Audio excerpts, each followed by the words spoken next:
सदर जमहूरिया रामनाथ कोविंद ने चांसलरों के वर्चुअल इजलास को खिताब करते हुए कहा कि नई तालीमी पॉलिसी कौम की उम्मीदों को करेगी पूरा। तालीम की इस नई पॉलिसी में पढ़ने के बजाय सीखने पर दिया गया है जोर।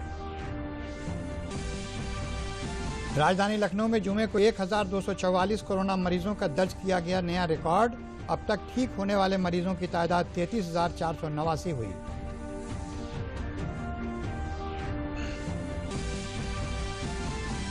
वज़ीर आला योगी आदित्यनाथ ने कहा, उत्तर प्रदेश मुल्क की सबसे खूबसूरत फिल्म सिटी करेगा तैयार। इसके लिए नोएडा, ग्रेटर नोएडा और यमुना एक्सप्रेस वे पर जमीन तलाश करने की दी गई हिदायत। और उत्तर प्रदेश हुकूमत ने आला अफसरान को एक हफ्ते में खाली ओहदों की तफसील मुहैया कराने की दी हिदायत, ताकि आइंदा 3 महीनों में भर्ती अमल किया जा सके शुरू। आदाब, खबरों के साथ हाजिर हूं मैं फरीद आरिफ सिद्दीकी। अब खबरें तफसील से। सदर जमहूरिया रामनाथ कोविंद ने आज कौमी तालीमी पॉलिसी की आला तालीम में अमलावरी के बारे में चांसलरों के एक वर्चुअल इजलास से खिताब किया। वजारत तालीम की जानिब से मुनक़िदा इस प्रोग्राम में वज़ीर तालीम के साथ मुल्क की यूनिवर्सिटियों के चांसलरों ने हिस्सा लिया। इस मौके पर प्रोग्राम को खिताब करते हुए सदर जमहूरिया ने कहा कि नई कौमी तालीमी पॉलिसी मुल्क की उम्मीदों को पूरा करने वाली पॉलिसी है। उन्होंने ये भी कहा कि नई कौमी तालीमी पॉलिसी में पढ़ने की जगह सीखने पर ज़्यादा फोकस दिया गया है। कौमी तालीमी पॉलिसी के लिए कबल 2 लाख से भी ज़्यादा मशवरों को शामिल किया गया। सदर जमहूरिया ने कहा कि कौमी तालीमी पॉलिसी का मकसद तालीमी निज़ाम को 21वीं सदी की ज़रूरतों को पूरा करने के लिए तैयार करना है। सदर जमहूरिया ने तालीम में बेहतरी लाने पर भी जोर दिया। उन्होंने भरोसा दिलाया कि ये न सिर्फ हमारे नौजवानों के मुस्तकबिल को मजबूत करेगा, बल्कि मुल्क को खुद कफील भारत बनाने के लिए तैयार करेगा।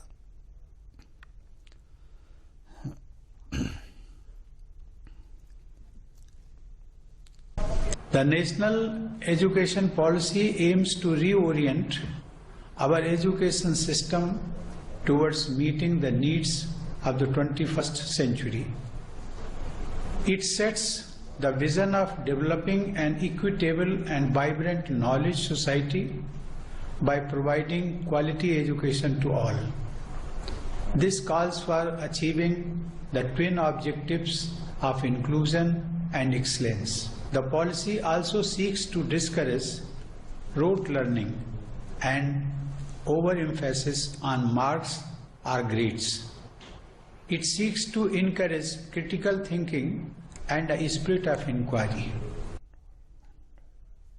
सदर जमहूरिया ने कहा कि नई तालीमी पॉलिसी का एक मकसद आला तालीम में ग्रास इनरोलमेंट रेशो यानी GER के 2035 तक 50% बढ़ाना है और इस मकसद को हासिल करने में टेक्नोलॉजी अहम किरदार अदा कर सकती है। 2020 is to increase the gross enrollment ratio or GER in higher education to 50% by 2035. Technology can help in achieving this target. सदर जमहूरिया ने कहा कि कौमी तालीमी पॉलिसी 2020 के मौसर अमलावरी से तालीम के अजीम मरकज़ के तौर पर भारत अपना पुराना वक़ार हासिल कर सकेगा। India was a globally respected education hub in ancient times. Universities at Takshashila and Nalanda had iconic status. But today, India's higher education institutions do not get high positions in global rankings.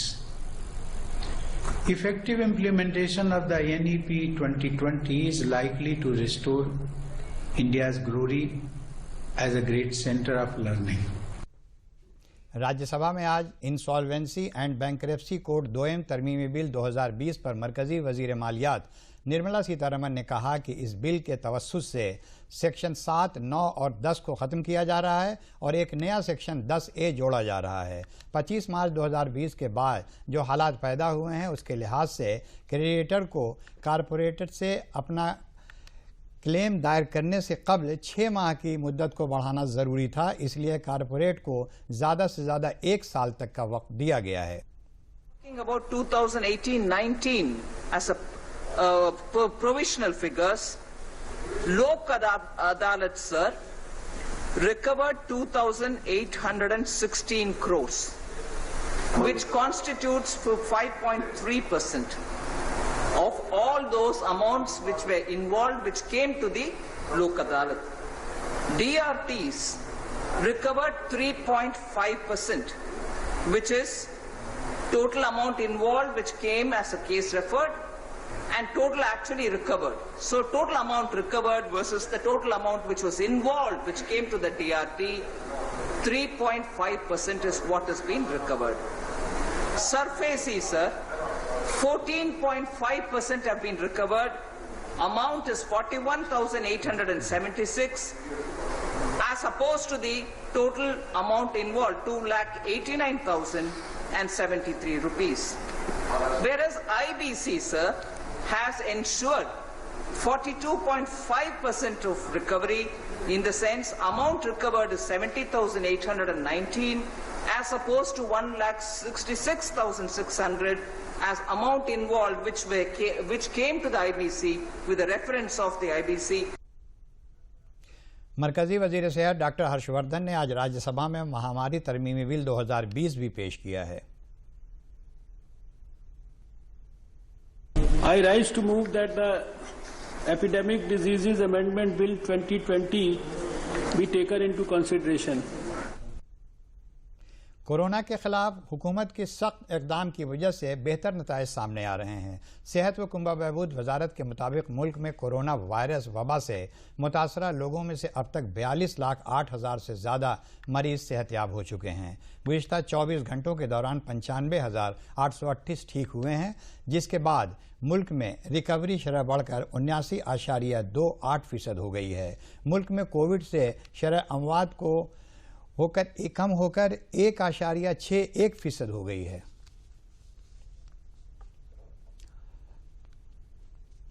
राजधानी लखनऊ में जुमे को 1,244 corona मरीजों का नया record दर्ज हुआ है। लखनऊ में अब तक कोरोना मुतासरीन की कुल तादाद 42,321 हो गई है। वहीं रियासत में जुमे को कोरोना से 98 मरीजों की मौत हुई, जिनमें से ज़्यादा 16 मौतें लखनऊ में हुईं। अब तक ठीक होने वाले मरीजों की तादाद 33,489 हो गई है। जहां एक तरफा राजधानी लखनऊ में कोरोना मुतासरीन तेज़ी से ठीक हो रहे हैं, वहीं दूसरी जानी मुतासरीन की तादाद ज़्यादा होने की वजह से एक्टिव मरीजों की तादाद भी तेज़ी से बढ़ रही है। वज़ीर आला योगी आदित्यनाथ ने कहा है कि मौजूदा हालात में मुल्क को एक अच्छी फिल्म सिटी की ज़रूरत है। उत्तर प्रदेश इस जिम्मेदारी को लेने के लिए तैयार है। वज़ीर आला ने कहा है कि उत्तर प्रदेश हुकूमत मुल्क की सबसे खूबसूरत फिल्म सिटी तैयार करेगी। उन्होंने कहा कि इसके लिए नोएडा, ग्रेटर नोएडा और यमुना एक्सप्रेस वे पर ज़मीन तलाश करने की हिदायत दी गई है। कोरोना इन्फेक्शन से उबर रही उत्तर प्रदेश हुकूमत ने अब अपनी तवज्जो खाली पड़े ओहदों पर नौजवानों की भर्ती करने पर मरकूज कर दी है। वज़ीर आला योगी आदित्यनाथ ने चीफ सेक्रेटरी समेत सभी एडिशनल चीफ सेक्रेटरियों और प्रिंसिपल सेक्रेटरियों से एक हफ्ते में खाली ओहदों की तफसील मुहैया कराने की हिदायत दी है। पहले भी इस हुकूमत ने शफाफ और गैर जानिबदाराना भर्ती अमल को अपनाते हुए 3 लाख से ज़्यादा उम्मीदवारों को नौकरियां दी हैं। इस काम को तेज़ी से आगे बढ़ाते हुए आइंदा मुद्दत में शफाफ और गैर जानिबदाराना तरीक़े से भर्ती अमल शुरू करने का काम शुरू कर दिया गया है। आइंदा 3 माह में भर्ती अमल शुरू कर दिया जाएगा और 6 माह में मुंतखब उम्मीदवारों को अपॉइंटमेंट लेटर दे दिए जाएंगे। इस सिलसिले में इम्तहानात से मुतल्लिक़ लाए अमल तैयार करने की हिदायत दी गई है। गुज़िश्ता मुद्दत में पुलिस महकमे में 1,37,253 और बेसिक तालीम महकमे में 5,04,706 भर्तियां की जा चुकी हैं। तीर्थ सेहत महकमा बहबूद महकमे में क्लास 2, 3 और 4 की 8,556 और कौमी सेहत मिशन के तहत 28,622 उम्मीदवारों को दाखिल किया गया है। पब्लिक सर्विस कमीशन के जरिए 26,103 और Uttar Pradesh subordinate service commission की जानिब से 16,708 भर्तियां की गई हैं। बेसिक तालीम महकमे में 59,000, पुलिस महकमे में 16,629 और उत्तर प्रदेश पावर कॉरपोरेशन में 832 भर्तियों का अमल जारी है। नायब वज़ीर आला केशव प्रसाद मौर्य ने वज़ीर आज़म की यौम पैदाइश हफ्ते पर राम वाटिका कटरा प्रयागराज में 79 दिव्यांगों को मसनूई अज़ा और मददगारी आलात तकसीम किए। इस प्रोग्राम में वज़ीर आला ने कहा कि वो दिव्यांगों का इस्तकबाल करते हैं। मुल्क और रियासत के साथ साथ प्रयागराज ज़िले की तरक्की की समत तेज़ी से काम किया जा रहा है। उन्होंने कहा कि हुकूमत के ज़रिए किसानों, नौजवानों और गरीबों की बेहतरी के लिए पूरी कोशिश की जा रही है। नायब वज़ीर आला ने कहा कि मुआहदे के लिए हुकूमत के ज़रिए न कोई ऐसी स्कीम बनाई गई है और न ही आइंदा हुकूमत के ज़रिए बनाई जाएगी। मुआहदे के बारे में जो अफवाहें फैलाई जा रही हैं वो गलत हैं। उन्होंने प्रयागराज में होने वाले माघ मेले के इनेकाद के बारे में कहा कि ये एक मजहबी प्रोग्राम है और कोरोना प्रोटोकॉल पर अमल करते हुए इसका इनेकाद किया जाएगा। वहीं प्रयागराज में उन्होंने दूसरे प्रोग्रामों में शहर में तकरीबन 7 करोड़ रुपए की लागत से बनाई गई नई सड़कों को अवाम के नाम मानवन किया। होगा वो होगा चलाए। हमें सुना प्रयाग में कुछ आंदोलन भी कर दिए थे। संविधान की व्यवस्था में कोई परिवर्तन नहीं, जो चल रहा था पहले वैसे चलेगा। एक भी रोजगार किसी का नहीं कटने वाला। जो भर्तियां होनी थी, जो हो रही हैं, जैसे होनी थी वैसे ही होंगी। जो खाली पड़े पद है उसको भी भरने के लिए सरकार ने कार्रवाई शुरू कर दिया। किसानों को लेकर के, यहाँ किसान भाई मेरे पास कम है, व्यापारी भाई ही है लेना, उसको लेकर अब केंद्र में अफवाह,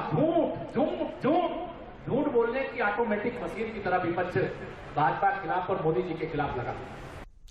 वाराणसी में वज़ीर आज़म नरेंद्र मोदी की यौम पैदाइश के मौके पर चलाए जा रहे सेवा हफ्ता प्रोग्राम के 8वें दिन 1000 शजरकारी प्रोग्राम चलाया गया।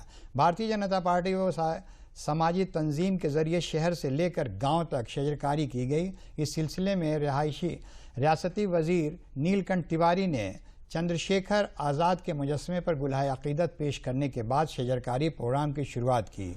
इस मौके पर शजरकारी प्रोग्राम के इंचार्ज इंजीनियर अशोक यादव और बीजेपी कारकुनों के साथ वज़ीर नीलकंठ तिवारी ने आज़ाद पार्क में सायेदार और अद्वियाती पौधों की शजरकारी की।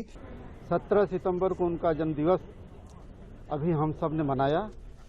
आज उसी क्रम में 19 तारीख को पूरे उत्तर प्रदेश में वृक्षारोपण का कार्यक्रम चल रहा है। प्रधानमंत्री नरेंद्र मोदी जी का जो सपना है, सेवा ही उनके जीवन का साध्य है। उस सेवा को, उनके जन्मदिवस को जन सप्ताह, सेवा सप्ताह के रूप में मना के हम सब ने ब्लड डोनेशन किया। हम सब ने विकलांगों को, दिव्यांगों को कृत्रिम अंग वितरण किया।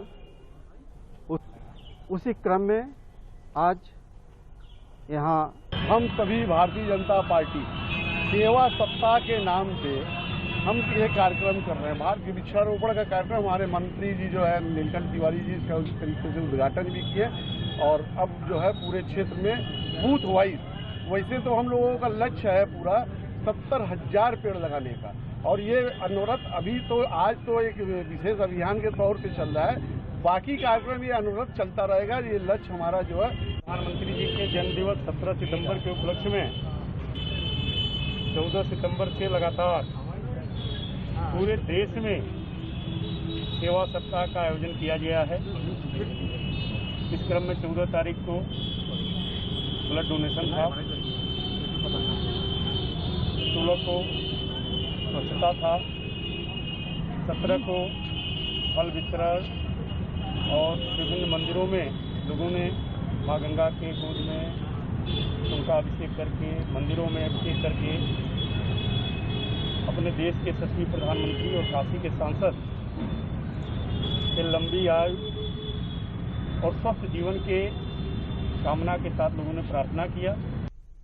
कोरोना इन्फेक्शन से मुतासरा शहरी स्ट्रीट वेंडर्स और रेहड़ी पटरी वाले दुकानदारों के लिए चल रहे पीएम स्ट्रीट वेंडर्स खुद कफील स्कीम का दुकानदार फायदा उठा रहे हैं। आइए देखते हैं सीतापुर की ये रिपोर्ट। कोरोना संक्रमण से प्रभावित शहरी पथ विक्रेताओं व रेहड़ी पटरी वाले दुकानदारों हेतु आजीविका प्रारंभ करने के लिए लघु ब्याज आधारित अनुदान ऋण सुविधा चलाई जा रही है। इस योजना का लाभ पटरी दुकानदारों को मिल रहा है।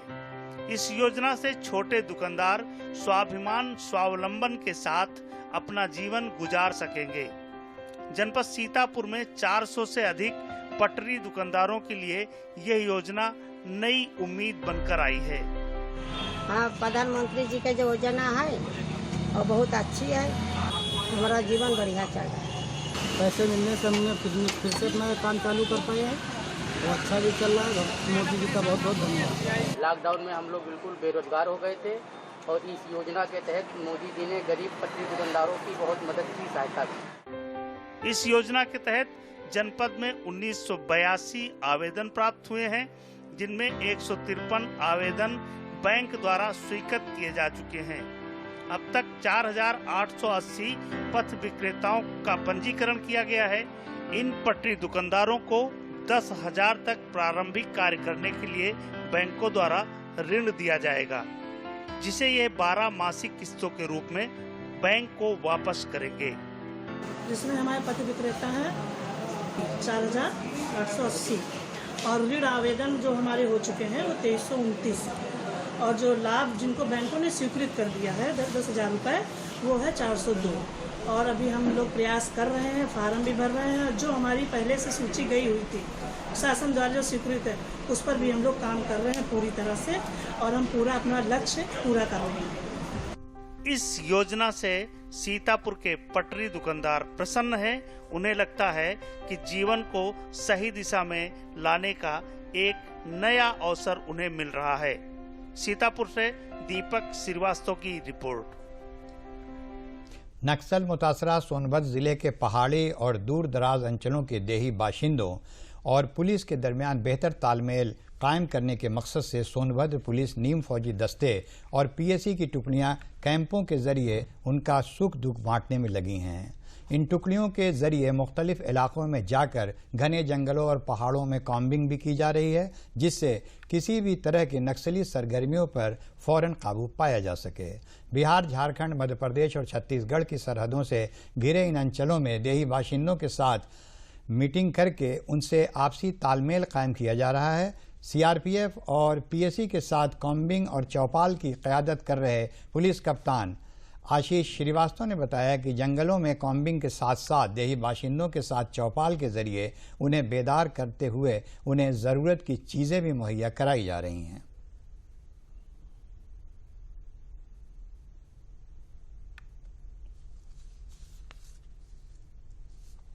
सीआरपीएफ की टुकड़ी और पीएसी के बटालियन के साथ में मिलकर के कॉम्बिंग की गई और यहाँ पर रेकी की कार्रवाई पूरी की गई।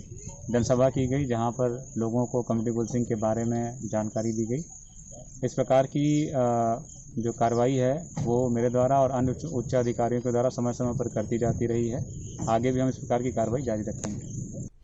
मरकजी हुकूमत की खुद कफील भारत मुहिम का नौजवानों ने जोश व खरोश के साथ खैर मकदम किया है। कोविड-19 की वजह से लॉकडाउन में बहुत से नौजवानों का वो रोज़गार जो न सिर्फ उन्हें रोज़ी रोटी देता था बल्कि 10 दीगर लोगों को भी रोज़गार के मौके फराहम कराता था, बंद हो गया था। ऐसे में कारोबार में हुए नुकसान को कम करने और दूसरे इलाके में रोज़गार के मौके तलाश करने का काम भी नौजवानों ने किया है। ऐसे ही ये कहानी लखनऊ से मुल्हिक गोसाईगंज की है, जहां होटल कारोबार से जुड़े नौजवान अनिल वर्मा ने बंद पड़े होटल के बजाय मधुमक्खी परवरी में बैंक से मदद लेकर किस्मत आजमाई। आइए देखते हैं एक खास रिपोर्ट। कोविड-19 के चलते हुए लॉकडाउन में खान पान उद्योग को भारी नुकसान पहुंचा। होटल रेस्टोरेंट उद्योग से जुड़े लोगों को अपने रोजगार से हाथ धोना पड़ा। ऐसे में कुछ लोगों ने नई राह तलाशी। अनिल वर्मा ने होटल के बजाय मौन पालन की ओर रुख किया और अपने जीने की एक नई राह भी तलाशी।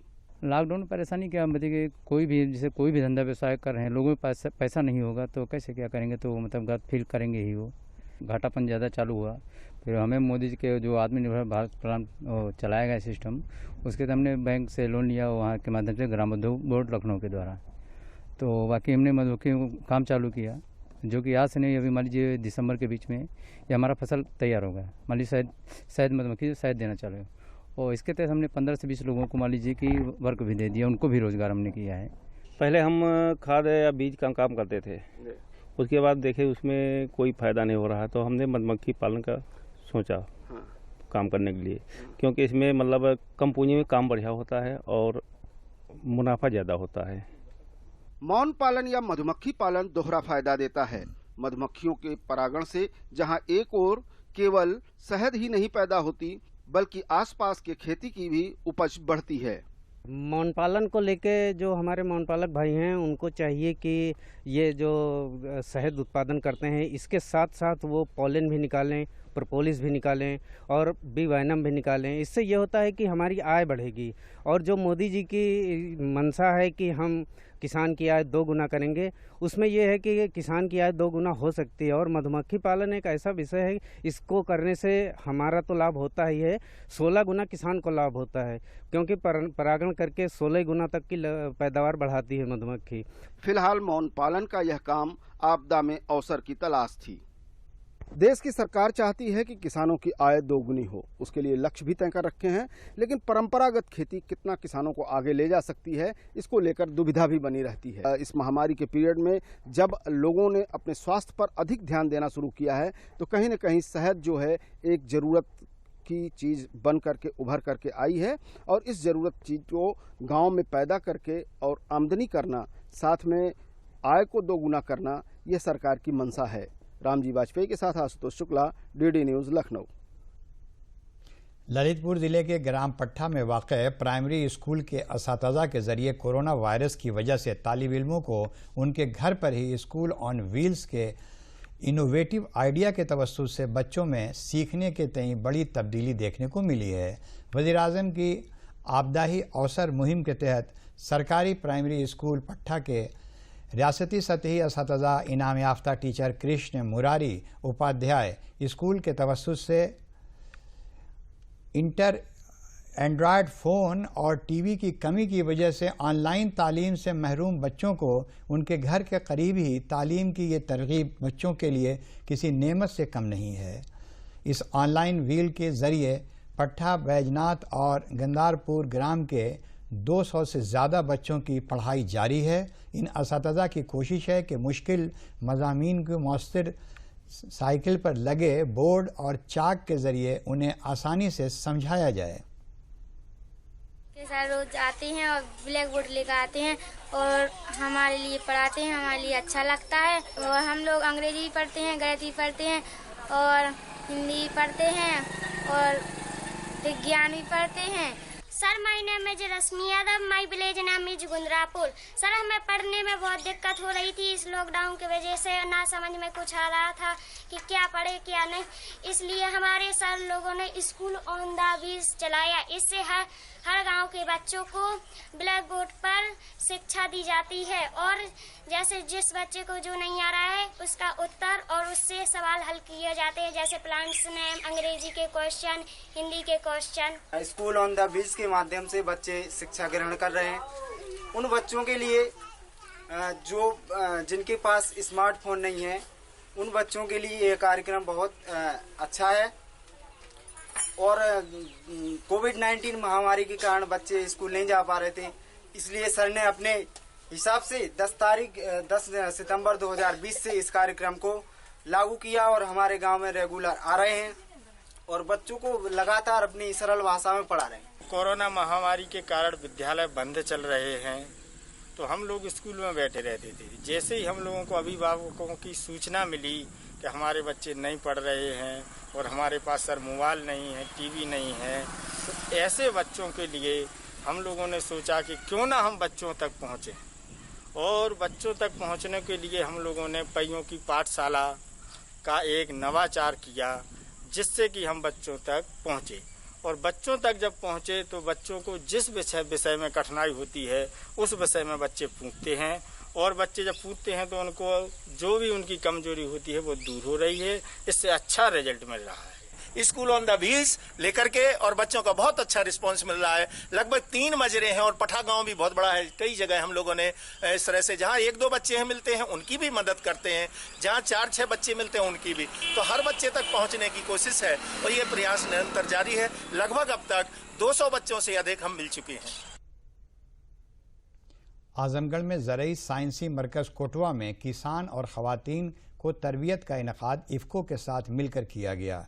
ट्रेनिंग में आंगनबाड़ी में तैनात 150 से ज़्यादा खवातीन और मर्दों ने हिस्सा लिया। प्रोग्राम के मेहमान खुसूसी ज़रई डिग्री कॉलेज कोटवा के नौमुंतखब प्रोफेसर DK सिंह ने किसान खवातीन को मुख्तलिफ़ किस्म की सब्ज़ियों और ग़िज़ाई तहफ़्फ़ुज़ में उनके फ़ायदे के बारे में बताया और फसलों में पाए जाने वाली अच्छी ग़िज़ाइयत के बारे में बताया और ग़िज़ाई माह 2020 का आगाज़ किए जाने के लिए वज़ीर-ए-आज़म को खुशहाल कौम की तामीर के लिए अहम बताया।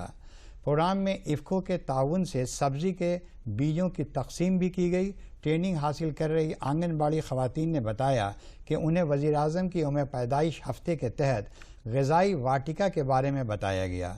ज़रई डिग्री कॉलेज के नौमुंतखब डीन प्रोफेसर धीरेन्द्र सिंह ने बताया कि 5 बरस से कम उम्र के बच्चों में ग़िज़ा की कमी बनी रहती है। हम लोग यहाँ प्रधानमंत्री जी के जन्मदिन के अवसर पर पोषण अभियान के अंतर्गत कृषि विज्ञान के केंद्र के पोषण वाटिका पर प्रशिक्षण ली है। हमें ये बताया गया है कि आप इस बीज को अपने जो केंद्र के पर्याप्त जमीन है उसमें बोए। लगभग 68% कुपोषण से हमारे बच्चे 5 वर्ष से कम उम्र के ग्रसित हैं। इससे दूर करने के लिए हमें प्रति व्यक्ति लगभग 300 ग्राम सब्जी का उपयोग करना चाहिए। ये जितनी भी सब्जियां हैं, फल हैं, ये बहुत ही विटामिन्स, मिनरल्स, खनिज पदार्थ से परिपूर्ण होती है। आज बैनुल-अक़वामी साहिली यौम सफाई है। समंदरी किनारों को माहौलियात के लिहाज से साफ़ और महफूज बनाने के लिए छिड़ी मुहिम के दरमियान माहौलियात वजारत ने मुल्क के 8 समंदरी साहिलों को बैनुल-अक़वामी ब्लू फ्लैग लेवल दिए जाने की सिफारिश की है। देश के 8 समुद्री तटों को अंतर्राष्ट्रीय ब्लू फ्लैग के दर्जे में शामिल करने की सिफारिश की है। ये दर्जा उन्हीं समुद्री तटों को मिलता है जो साफ सुथरे होने के साथ साथ हर तरह से सुरक्षित होते हैं। साथ ही उनका रखरखाव और प्रबंधन भी बेहतर होता है। अंतर्राष्ट्रीय तटीय स्वच्छ दिवस की पूर्व संध्या पर केंद्रीय पर्यावरण मंत्रालय ने एक आभासी कार्यक्रम में इस बात की घोषणा की। ये निर्णय एक स्वतंत्र राष्ट्रीय जूरी की सिफारिश के आधार पर लिया गया था, जिसमें प्रख्यात पर्यावरणविद और वैज्ञानिक थे। तटीय वातावरण को सुरक्षित रखने में भारत की भूमिका को विश्व बैंक द्वारा भी सराहा जा रहा है। इस अवसर पर केंद्रीय पर्यावरण मंत्री प्रकाश जावड़ेकर ने कहा कि सरकार देश भर में समुद्र तटों की सफाई के लिए प्रतिबद्ध है। I am very happy that people around the globe are launching I am Coastal Cleanup Day today, and we also have come out with our own hashtag I am saving my beach. Clean beaches are testimony to the good environment on the in the coastal area. Blue flag बीचों की दुनिया का। और अब आखिर में अहम खबरें एक बार फिर। सदर जमहूरिया रामनाथ कोविंद ने चांसलरों के वर्चुअल इजलास को खिताब करते हुए कहा कि नई तालीमी पॉलिसी कौम की उम्मीदों को करेगी पूरा। तालीम की इस नई पॉलिसी में पढ़ने के बजाय सीखने पर दिया गया है जोर। राजधानी लखनऊ में जुमे को 1244 कोरोना मरीजों का दर्ज किया गया नया रिकॉर्ड। अब तक ठीक होने वाले मरीजों की तादाद 33,489 हुई।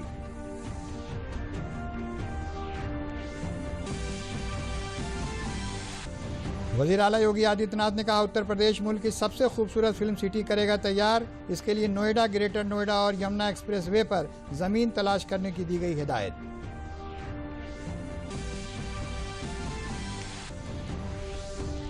और उत्तर प्रदेश हुकूमत ने आला अफसरान को 1 हफ्ते में खाली ओहदों की तफसील मुहैया कराने की दी हिदायत ताकि आइंदा 3 महीनों में भर्ती अमल किया जा सके शुरू। और इसी के साथ खबरों का ये बुलेटिन खत्म हुआ। इजाज़त दीजिए, आदाब।